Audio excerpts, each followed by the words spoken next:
Hi hello welcome back to my channel Bhavika Cheshvika.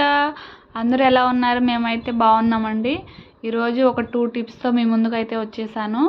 అదేంటో కాదు, కరివేపాకు ఎక్కువ రోజులు పాడవకుండా ఫ్రెష్గా ఉండాలి అంటే ఏం చేయాలి ఏంటి అనేది నేను చూపిస్తాను. చూస్తున్నారు కదా, కరివేపాకు ఫ్రెష్గా ఉంది కదా, దీన్ని పాడవకుండా ఎలా స్టోర్ చేసుకోవాలో చూపిస్తాను. ఇప్పుడు రెమ్మలు ఉన్నాయి కదా, ఈ రెమ్మల్లాగా ఈ కొమ్మలో మొత్తం రెమ్మలన్నీ తీసేసి ఇలా వేరు చేసుకోవాలి. అన్నిటినీ ఇలా చేసుకోవాలండి. ఇలా నేను చూపించిన విధంగా చేస్తే చాలా రోజులైతే ఫ్రెష్గా ఉంటుంది అన్నమాట. కరివేపాకు అనేది మ్యాక్సిమం 1 మంత్ వరకు అయితే ఫ్రెష్గా ఉంటుంది. ఒకసారి మీరు ట్రై చేయండి.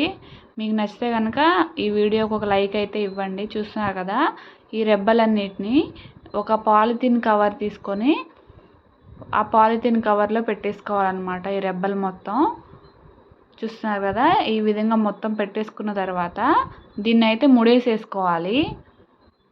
మొత్తం ముడివైతే వేసుకోవాలి. అలానే ఉంచండి, గాలి మొత్తం పోకుండా కొంచెం అలానే ఉంచుకొని ఫ్రిడ్జ్లో మనం కూరగాయలు పెట్టుకుంటాం కదా, ఆ ర్యాక్లో పెట్టేసుకుంటే ఫ్రెష్గా ఉంటుంది అన్నమాట కరివేపాకు అనేది. అదొక టిప్ అండి. ఇది ఇంకో రకంగా చూపిస్తాను. ఇప్పుడు మనం కరివేపాకు అనేది ఇలా ఒలుచుకోవాలి. మొత్తం ఒలుచుకున్న తర్వాత ప్లాస్టిక్ బాక్సులు ఉంటాయి కదా, ఆ బాక్సులు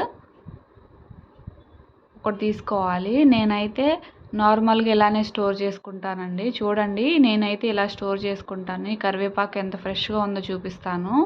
చూస్తున్నారు కదా, మీరు ఒకసారి ట్రై చేయండి. చాలా అయితే ఫ్రెష్గా ఉంటుంది అన్నమాట. ఇప్పుడు మనం ఒలుచుకున్న కరివేపాకు మొత్తం దీనిలో వేసేసుకోవాలి. తర్వాత ఆ బాక్స్ మూత పెట్టేసుకొని మనం ఫ్రిడ్జ్లో పెట్టేసుకున్నాం అనుకోండి, 1 మంత్ వరకు చక్కగా ఉంటుంది అన్నమాట. కరివేపాకు అనేది ఏం వాడిపోదు, ఫ్రెష్గా ఉంటుంది. ఒకసారి ఈ 2 టిప్స్లో మీకు ఏది నచ్చితే అది ట్రై చేయండి. నచ్చితే కనుక ఈ వీడియోని లైక్ చేసి మన ఛానల్ని సబ్స్క్రైబ్ చేసుకోండి. అలానే మీ ఫ్రెండ్స్కి, ఫ్యామిలీ మెంబర్స్ అందరికీ కూడా మన ఛానల్ని షేర్ చేయండి. ఓకేనా ఫ్రెండ్స్?